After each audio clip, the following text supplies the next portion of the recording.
નમસ્કાર વિદ્યાર્થી મિત્રો, હું છું સંજય નકુમ અને સ્વાગત છે તમારું આપણી channel feel physics with Sanjay નકુમમાં. લાસ્ટ લેક્ચરની અંદર આપણે બે સદિશોના ક્રોસ ગુણાકાર, બરાબર, એટલે કે બે સદિશોના સદિશ ગુણાકાર કઈ રીતે કરી શકાય એની નિશ્ચાયકની રીતે આપણે જોઈ હતી, બરાબર. કઈ રીતે આ કરી શકાય એ તો એ મેથડથી આપણે એના પછી જે છે એ છે ઉદાહરણ 7.4, જેમાં તમને કહેવામાં આવેલું છે બે સદિશોના સદિશ અને અદિશ બંને ગુણાકારો શોધો. તો આપણે એ બંને એ અને બી સદિશના ગુણાકારો શોધીએ. સૌથી પહેલા લખી લઈએ આપણે બંને સદિશ જે આપેલા છે એ, બરાબર. તો એના માટે સ્ટાર્ટ કરીએ સોલ્યુશન. આપણે આપેલું છે સદિશ એ, કંઈક આવો, એ બરાબર 3i minus 4j plus 5k, અને બી આપેલો છે આપણને કંઈક આ રીતે minus 2i caret plus j caret minus 3 caret. Clear? 3k caret. હવે આપણે જોઈએ છીએ, આપણે શોધવું છે આ બંનેનો પહેલા સદિશ ગુણાકાર. તો આપણે લખીએ અહીંયા બંનેનો સદિશ ગુણાકાર, બરાબર.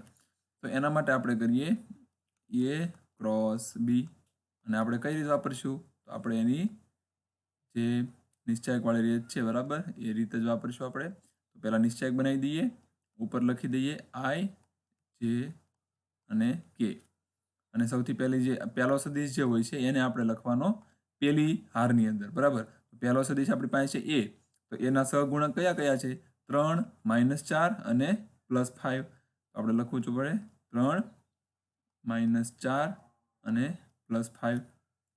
એવી રીતે બી ના સહગુણક છે -2 +1 અને -3, જે તમે અહીંયા બી સદિશ ઉપરથી જોઈ શકો છો, બરાબર છે. -2, 1 અને -3, અને ઉપરમાં છે 3 -4 અને +5. ચાલો, તો હવે સૌથી પહેલા આપણે આને શું કરશું?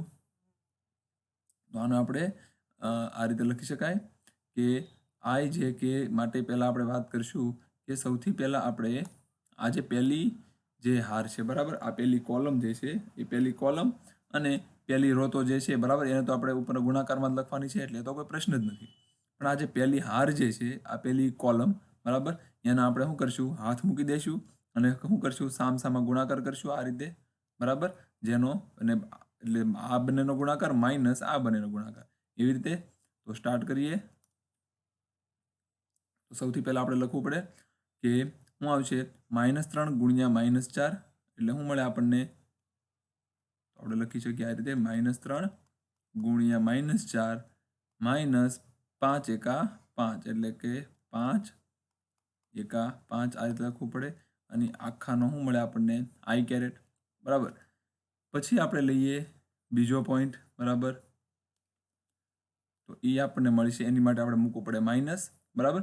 માઇનસમાં આપણે શું કરશું? સૌથી પહેલા તો માઇનસ મૂકીને આ બીજી જે હાર જે છે, બરાબર, આ સોરી બીજી કોલમ જે છે, બીજી કોલમ પર હાથ મૂકી દેવાનો.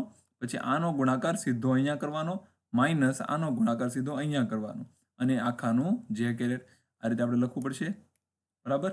તો લખીએ પહેલા શું આવશે? -3 ગુણ્યા 3, બરાબર, અને સામે શું આવશે?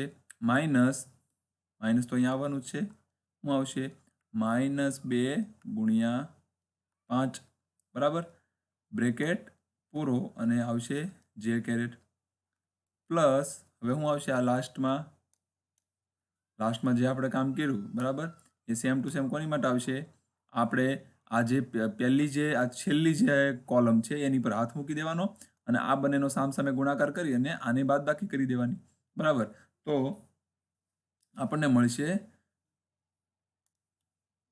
અહીંયા આપણે લખીએ બ્રેકેટમાં, બરાબર, શું આવશે? અહીંયા આપણે હાથ મૂકી દીધો એટલે મળશે આપણને 3 ગુણ્યા 1 માઇનસ -4 ગુણ્યા -2. શું કર્યું આપણે? આ બંનેનો સામસામે ગુણાકાર કર્યો, બરાબર. કોનો 3 અને 1 નો, બરાબર, માઇનસ આ બંને. તો આવું કરવાથી આપણને શું મળશે? બરાબર,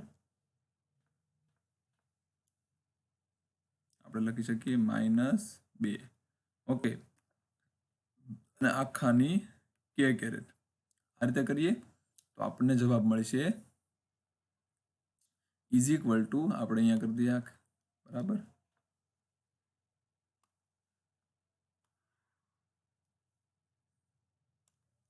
આપણે લખી શકીએ હવે અહીંયા ઇઝ ઇક્વલ ટુ શું મળશે તો સૌથી પહેલા -3 ગુણ્યા -4 એટલે 4 તેરી શું થશે 12 લખાય 12 5 એકા 5 મળશે 12 - 5 આઈ કેરેટ પછી માઇનસ હવે શું આવશે તો -3 ગુણ્યા 3 એટલે કે 3 તેરી 9 તો પણ -9 કારણ કે માઇનસની નિશાની આગળ છે અને આ બાજુ શું આવશે 5 દુ 10 અને માઇનસ માઇનસ પ્લસ બરાબર એટલે +10 બરાબર છે હવે અહીંયા આવશે જે કેરેટ વત્તા અહીંયા શું આવશે હવે 3 એકા 3 બરાબર એટલે આપણે લખી શકીએ 3 માઇનસ અહીંયા શું આવશે 4 દુ બરાબર 4 અને 2 એટલે 4 દુ 8 બરાબર અને આ માઇનસ અને આ માઇનસ બંને માઇનસ માઇનસ પ્લસ અને પ્લસ માઇનસ માઇનસ એટલે ટોટલ શું થયું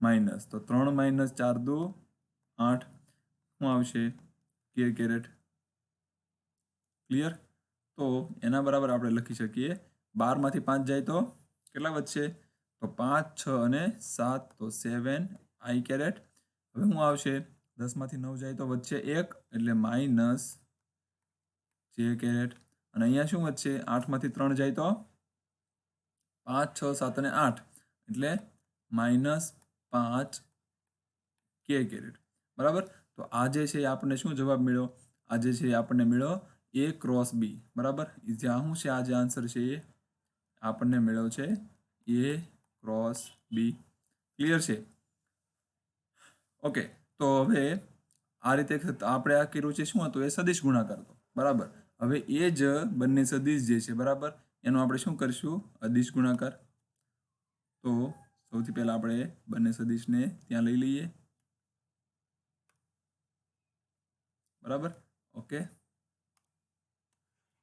આપણે અહીંયા મૂકી દઈએ હવે આપણી પાસે બંને સદિશ છે બરાબર બંને સદિશનો હવે આપણે કરવા માંગીએ છીએ બંને સદિશનો અદિશ ગુણાકાર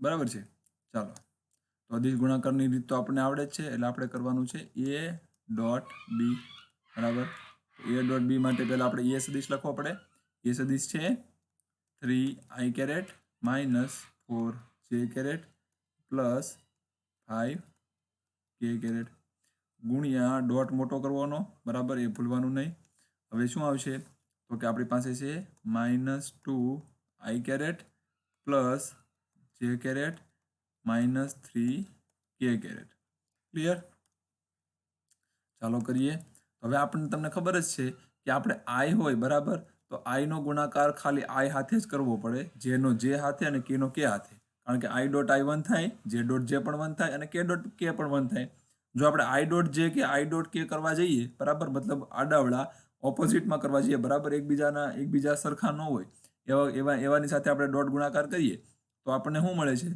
તો આપણને એ 0 મળે છે એટલે આપણે શું કરવાનું જે છે બરાબર એની સાથે જ કરવો પડે એટલે 3i નો 2i સાથે જ કરવો પડે તો આપણને શું જવાબ મળે તો આપણે 3 ગુણ્યા -2 કરવું પડશે અહીંયા તો પહેલા આવશે 3 ગુણ્યા -2 અને શું આવશે i ડોટ i બરાબર પછી શું આવશે માઇનસ પ્લસ એટલે માઇનસ થઈ જશે 4 ગુણ્યા 1 બરાબર ને શું આવશે જે ડોટ જે બરાબર શું આવશે પ્લસ માઇનસ માઇનસ તો હવે શું લખી શકાય તો લખી શકાય 5 બરાબર ગુણ્યા -3 બરાબર હું લીખું આપણે અહીંયા આ તો બરાબર લખેલું છે માઇનસ અહીંયા ઇન્ક્લુડ કરી લીધેલું છે બરાબર તો ચાલે અને અહીંયા -3 પછી લખવાની જરૂર નથી જો આપણે અહીંયા માઇનસ લખેલું હોય બરાબર તો પછી અહીંયા -3 લખવાની જરૂર નથી આપણે અહીંયા સાઇન ઓલરેડી માઇનસ કરી દીધી છે બરાબર તો આપણે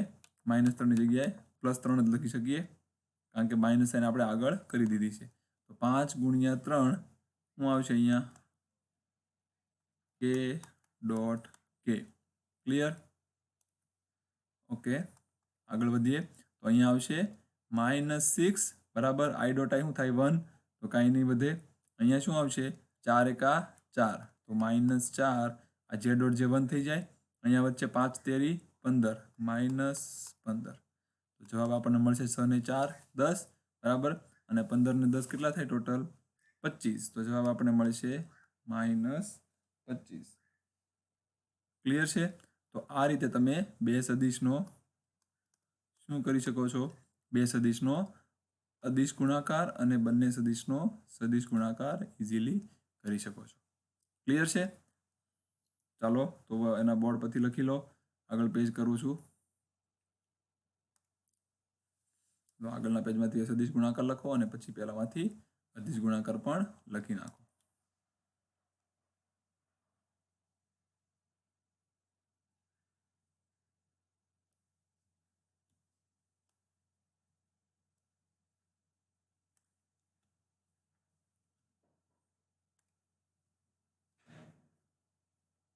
ચાલો આ પેજ પર લખી નાખો.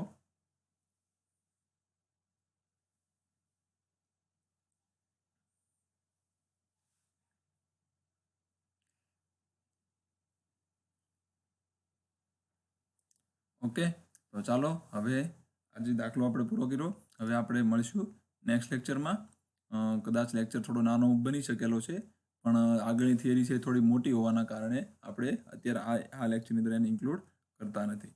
ઓકે ચાલો તો મળીએ નેક્સ્ટ લેક્ચરમાં. ત્યાં સુધી આ દાખલા અને જે સદિશ ગુણાકાર જે છે એને ક્લિયર કરો. મળશું. જય હિન્દ, જય ભારત.